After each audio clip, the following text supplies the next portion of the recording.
Welcome back for part two of the Renaissance introductory lesson. I do want to go back and emphasize the fact that, yes, the Renaissance is known as a time of great art and architecture, the rebirth of classical themes, the inclusion of secularism, individualism.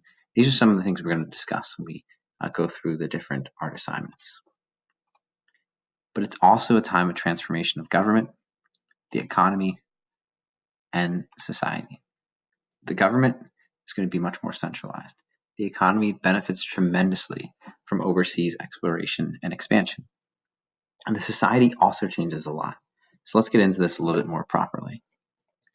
So when we talk about Renaissance society, the transformation from the feudal society to the Renaissance goes back to the time period of the Black Plague. We talked a lot about at the end of Unit 2 about how famine and the Black Plague led to overall population declines. And although this had a terrible effect on the population, it actually raised the standard of living for peasants. Peasants were able to demand higher wages, move onto greater properties, greater areas of land. And on top of that, they also began to move into cities and villages.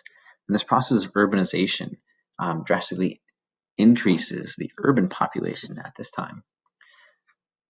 As peasants migrate into cities, they begin to have more economic opportunities and education.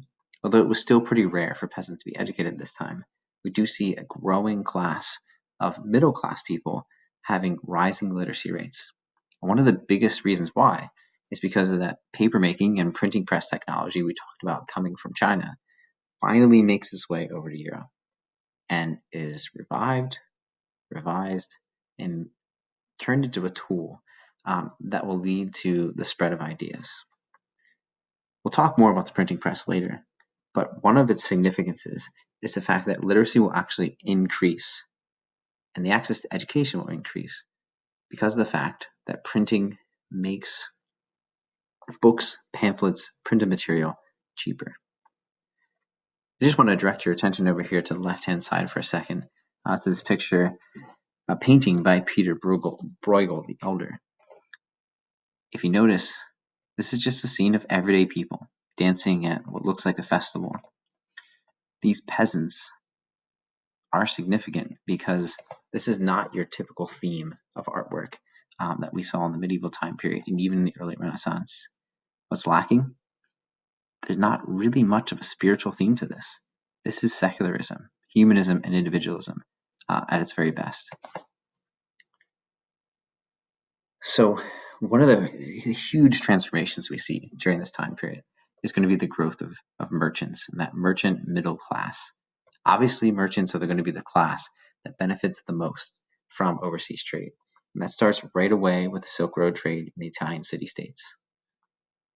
As merchants gain wealth, the nobles, whose wealth mainly comes from agriculture, through the same type of feudal model of, gaining taxes and gaining rent from their peasants, they begin to lose power.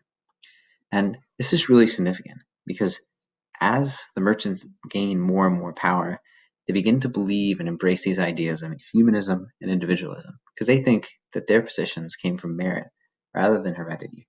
They earned their position, they weren't just given it. Patrons are rich merchants who controlled the government and the economy of Italian city-states, but they're also the same people who will participate in funding art and architecture. One of the largest merchant families, patron families in Florence, which is one of the early city-states that embraces the Renaissance, is the Medici family. They have a few popes in their family. They control the Florentine government. Specifically, Lorenzo controls the government from 1469 to 1492. And during this time, they are tremendous patrons of the art. A lot of the Renaissance art that we see today were funded by families like this, like the Medici, who use their great wealth from trade to fund artwork and fund architecture. One of the things that comes out of this new focus on individualism and humanism is the belief that humans have the ability to better themselves. Individuals can actually improve society, which is a new concept. It's different than the old medieval thought, which is, well, you don't really have to worry about life here on Earth because what really matters is the afterlife. and suffering on earth will help you get to the afterlife faster. Now, this belief that not only should you improve yourself, but you should become the best version of yourself you possibly can, a well-rounded individual, the quote-unquote Renaissance man, which is still a term we use today for people who have many different talents. The ideal man should be charming, witty, well-educated, be able to dance, sing, play music, write poetry, etc., etc. Essentially, be a man of many talents. If you look to the right, Leonardo da Vinci pretty much embodies this idea. Da Vinci's sketchbooks included everything from artwork, obviously, to early flying machines, the anatomy of the human body, stuff that he's going to use to improve his art, but also shows his many different interests and his many talents. Renaissance women also get involved in this. The Renaissance women, yes, they're typically upper class, but they began to be educated in the classics, just like men did. The only difference is they're not supposed to seek power or position. And their education focuses more on entertainment rather than preparing somebody for government or some sort of economic position.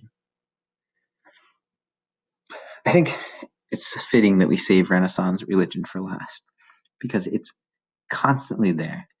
We talk about during the Renaissance, the Catholic Church and religion becomes less important, but compared to today, it is so much more important to society than what we see in today's society.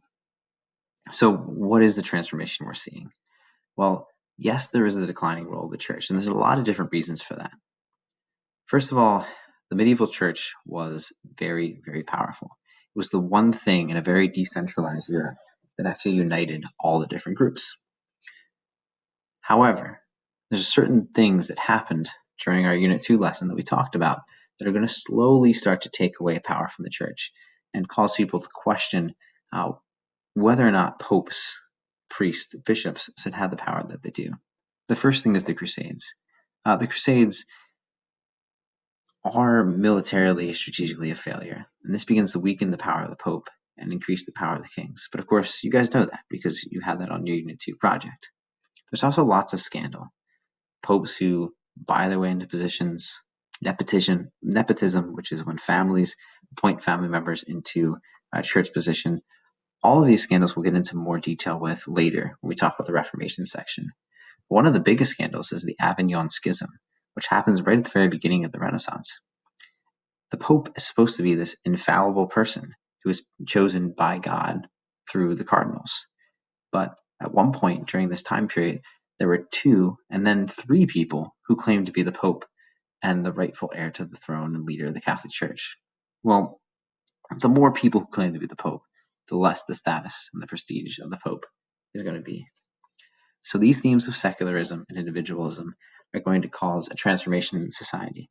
It's not just about art changing the topics, who's going to be depicted, who's not, but it's this overall concern with earthly life that is going to cause people to start to challenge the Catholic Church, challenge leaders like the Pope, who beforehand were pretty much untouchable. So that's everything for today. You've seen these notes before. I'm going to have you guys look at an attachment to one of the assignments on Schoology to make sure that you're able to fill in the blanks here to complete this beginning of the Renaissance section. What you need to know is that this is a transformation of ideas. Many of the ideas we'll see transform society into the 17th, 18th, 19th, and 20th century are going to begin here in the Renaissance. But the key concept here is that they really didn't start in Europe. Many of the ideas we're going to be talking about have links all the way back to Southernization, trade with India, China, Africa, and even the Americas. The Renaissance isn't just an isolated European event. It's highly connected to the rest of the world. And without trade, without exploration, it might not have happened. So just think about that as we move into the rest of the lessons for this unit. Thanks for listening, guys. I'll see you tomorrow.